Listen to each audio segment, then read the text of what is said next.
Hi friends, Smiley Food Time சேனல்லேருந்து நாங்கள் கற்பகம் பேசுகிறேன். இன்றைக்கி வீட்லேயே ஈஸியாக அடுப்பு பக்கமே போகாமல் ஒரு கேக் எப்படி செய்யுதுன்னு பார்க்கலாம் வாங்க. கேக் செய்யறதுக்கு தேவையான பொருட்கள் 5 பீஸ் ப்ரெட்டு, ஒரு சின்ன சாக்லேட் எடுத்து வச்சுருக்கேன், இது 5 ரூபா.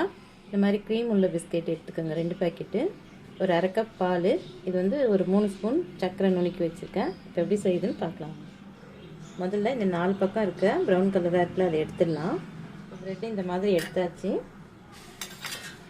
இந்த பிஸ்கெட்டை க்ரீம் தனியாக எடுத்துக்கோங்க. அதே மாதிரி தனியாக எடுத்தாச்சு. இப்போ இந்த ஒயிட் க்ரீமில் ஒரு ஸ்பூன் சர்க்கரை போட்டுக்கலாம். இப்போ நம்ம இந்த எடுத்து வச்ச க்ரீம் சர்க்கரை பவுடரில் பால் ஊற்றி கலந்துக்கலாம். இப்போ க்ரீமு பால் சர்க்கரைலாம் போட்டு கலந்தாச்சு. இது இருக்கட்டும். இப்போ இந்த பிஸ்கெட்டையும் இதே மாதிரி பால் ஊற்றி கரைச்சிக்கலாம். பிஸ்கெட் இந்த அளவு கரைச்சாச்சு. இப்போ நம்ம இந்த ப்ரெட்டில் நம்ம கலந்து வச்ச இந்த பால் மிக்ஸ் தடவிக்கலாம்.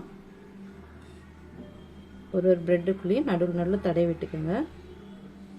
ஒரு ப்ரெட்டாக வச்சு இந்த மாதிரி தடவிடலாம். இதுக்கப்புறம் நம்ம இந்த கரைச்சி வச்ச பிஸ்கெட்டை இது மேலே ஊற்றிக்கலாம். அப்படியே எல்லா இடத்துலையும் சைடில் படுற மாதிரி ஊற்றிக்கலாம். எல்லா இடத்துலையும் அப்ளை பண்ணியாச்சு. உங்களுக்கு அப்ளை பண்ணணும்னா கத்தி வச்சு இந்த மாதிரி ஈவன் பண்ணிக்கலாம். நம்ம திருவி வச்ச சாக்லேட்டை மேலே போட்டுக்கலாம். வேறு பிளேட்டில் மாற்றி அலங்காரம் பண்ணிக்கலாம் நம்ம விருப்பம் போல்.